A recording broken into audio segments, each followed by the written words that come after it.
Hi everyone, and welcome to the first episode of Christmas Cooking with Craig.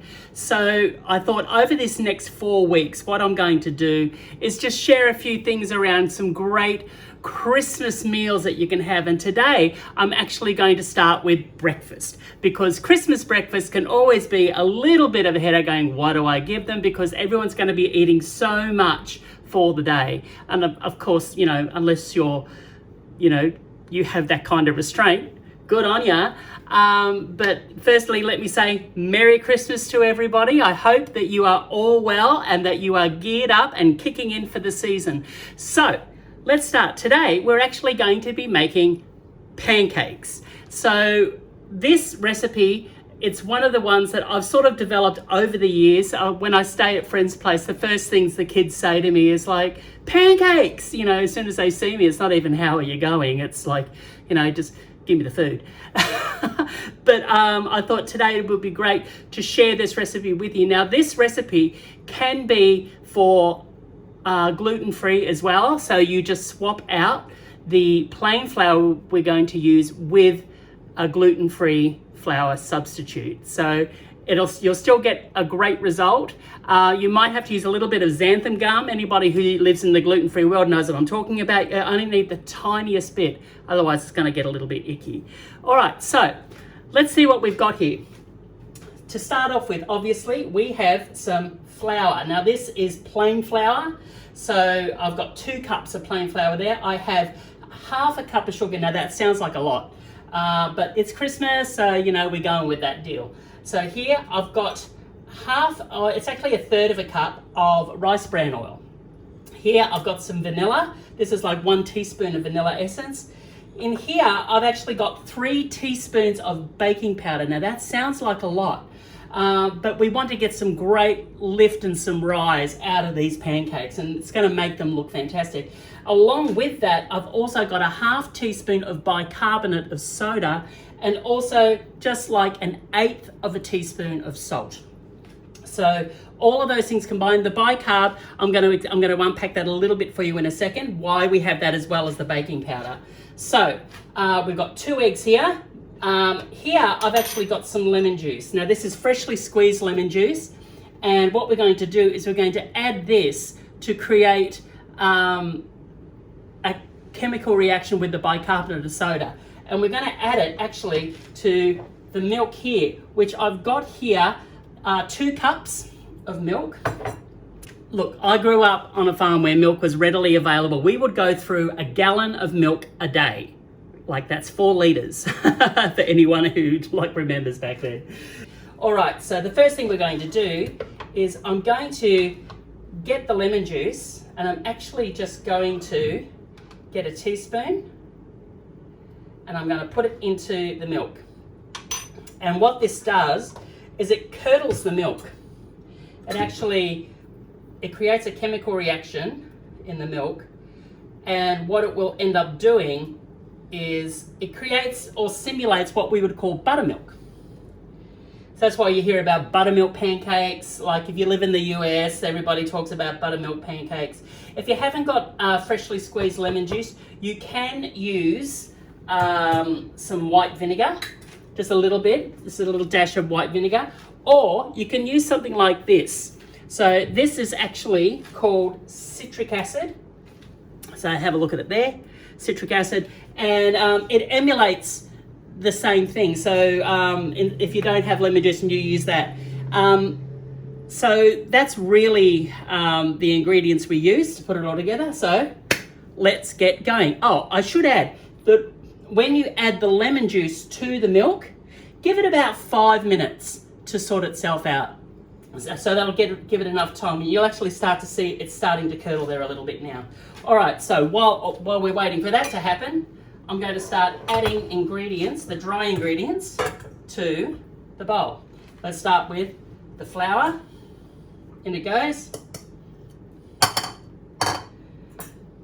This is the baking powder, the bicarb or baking soda, if you're from the States, and the salt. In it goes. And the sugar. In it goes. Right, going to give that a little bit of a stir. Just bring it all together. As I said, you can do this with gluten-free. All you do is just swap out the standard all-purpose flour or plain flour with your gluten-free plain flour. And look, if you use self-raising flour, then by all means do that. What I would recommend though is that if you are going to use self-raising flour, still add a bit of a kick by adding about, maybe a teaspoon of baking powder along with it, and then of course keep the rest, keep the bicarb and the salt and everything there. Self-raising flour is really just, it's a mix of the of your plain flour with some baking powder and a little bit of salt. So that's actually what self-raising flour is. So, but if you don't have it, then you can build it from scratch like I've done here. All right, so while we've got that going there, put that to the side. Got my milk, and you can actually see here it's actually become quite thick and a little curdled, which is not a problem at all. To that, we're going to add the oil.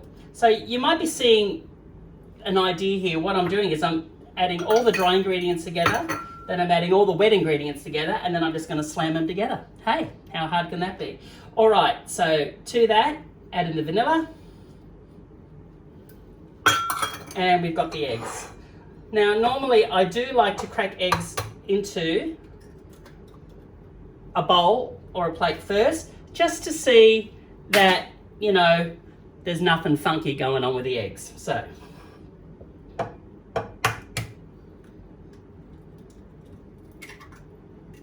okay, there we go, 2 eggs.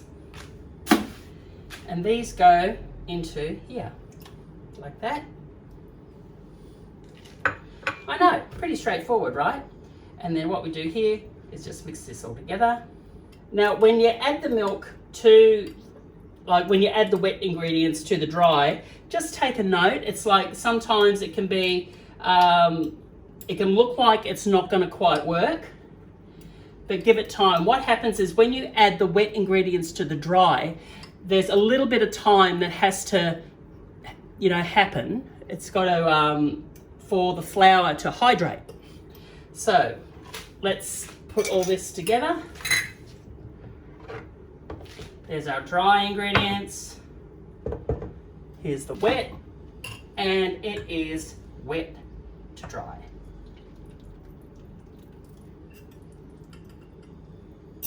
Right? Could not be any easier. And then what we do is we start folding it in. Now, I say fold it because if you're going to mix this like crazy, then, it's going to fly out everywhere. And you're going to notice it's looking like it's not going to be, wet enough. And the general rule is just fold it in until all of the flour is just combined. If you see a couple of lumps of flour in there, don't be concerned about that, because we're going to let this sit for about 10 minutes to let that flour hydrate. And then once we've done that, we are ready to start making pancakes. As I said, let it rest, and you'll actually start to see some bubbles forming on the top. Now that's the actual chemical reaction between the bicarb and that lemon juice we added to the milk. And what it does is it creates an additional leavening agent. So if you thought your pancakes were going to be high before, they're going to be uber high now. All right. So when we come back, that will be ready to go on the griddle, and I'm going to get the griddle for you right now. I've got my griddle all heated up. Now this is a griddle. It's actually like a thing. It folds up, it locks in place, but it can also come all the way down. It's by a company called Cuisinart, based out of the US. You can get them here. I got mine at Costco, and I have had this one for quite a while. It does me a really, really good job. I don't need to oil it or prepare it. It goes down and everything works pretty well. That being said, today might be the case where it decides to stick, but I'm confident. Now, earlier I said just in combining the wet and the dry ingredients together, The reason I like to do it this way, and it's a really good trick and a good hack. If you want to get these pancakes out quick, what I do is I've actually prepared a pancake mix. And what this is all the dry ingredients, including the milk powder. So what I've done is I've combined it all together here.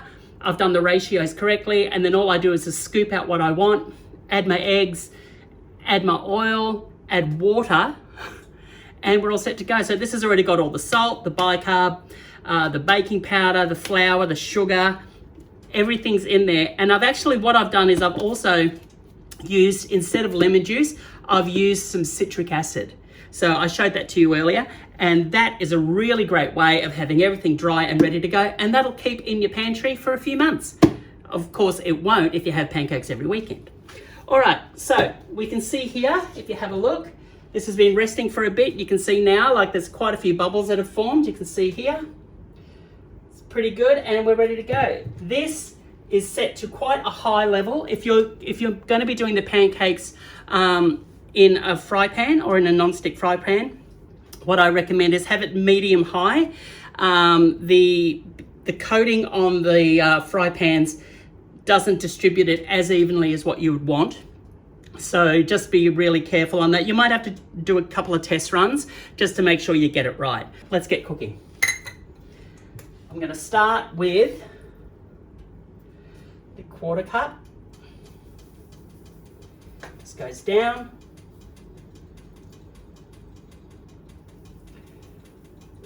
It looks quite fluffy when you do it like this. That's pretty good. And now this is the 1/3 cup.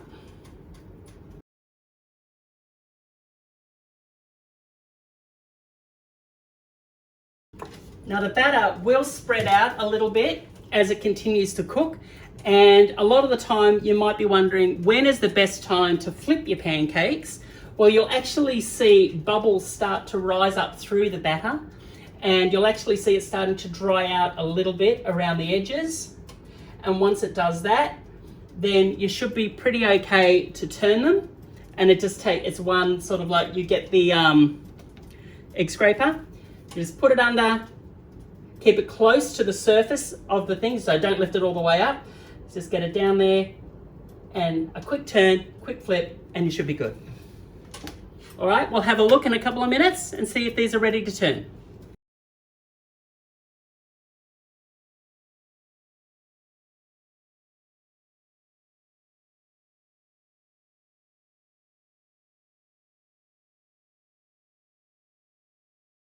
Okay, we can see here that you can see bubbles have started to form.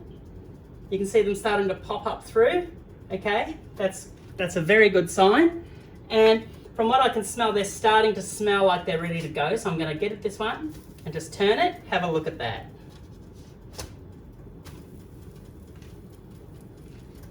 Now the thing I've noticed with this particular griddle is the ones on this side, they're not as hot as the ones on this side. So like there is a bit of a temperature differentiation. So I would keep these ones for a little longer.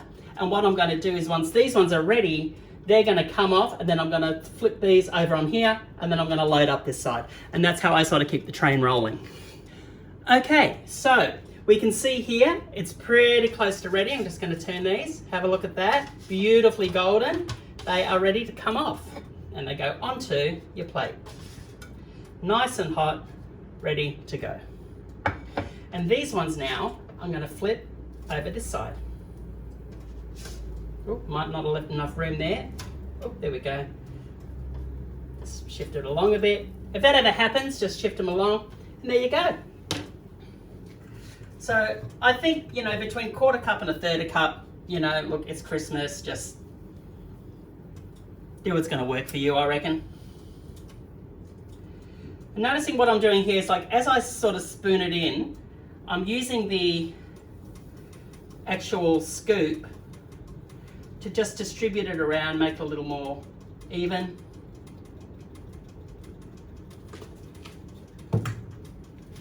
And once these ones are ready to come off, I'm going to load up this side with some more. So I'll be cooking these ones first, and then these ones will be ready and turn over. You sort of get the idea. The train keeps running, but have a look at these right away. And what I love to do with these is, of course, You can't not have your maple syrup. But I've actually also got here, this is a homemade raspberry and blackberry gelled coulis, which I've made. And I can send the recipe for that if anybody wants it. It's really, really simple and basic. But I have that on top of the pancakes with a little bit of maple syrup. It's very indulgent. Or you can do it the traditional way. Have some butter, which will melt onto it. Have the maple syrup on top. Or you might like bananas. So you can do bananas, put bananas with maple syrup. So there's a whole variety of different things you can do. All right, let's keep going.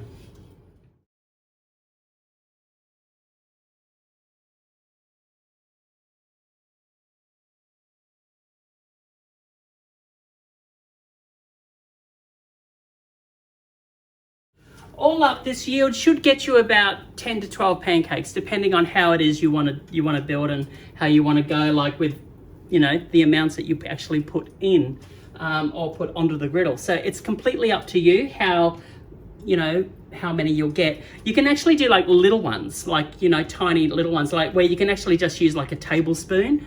I might do a few of those and I'll show them to you as an example as well. We're pretty close to done with these. When I pull these off, I'm going to do like some small versions using a tablespoon, and we'll drop maybe 5 or 6, just so you can get a bit of an idea of what they could look like. Let's put some, what I call little dollops.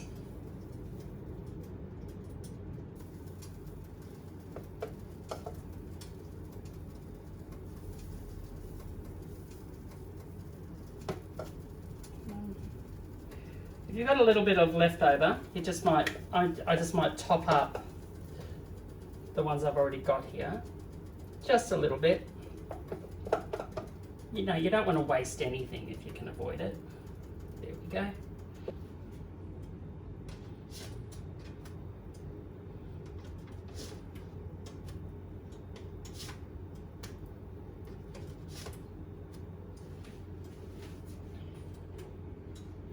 So you can see, just by doing the smaller ones, they actually still look quite sizable, and they'll be enough. You know, it's just good to have them on the side. Okay guys, here they are. This is my spin Christmas breakfast pancakes. We've got here a tiny little short stack with this homemade berry gelled coulis. Just pop a note in the comments if you'd like to know how to make that, and I'll let you know. Got some maple syrup here, which, you know, I don't make, I just get it out of a bottle. And then of course you can see here we've got our little mini ones and we've got the grown-up ones. So hope you enjoy and hope you try the recipe, and let me know in the comments below, and don't forget to subscribe. Thanks guys, and Merry Christmas.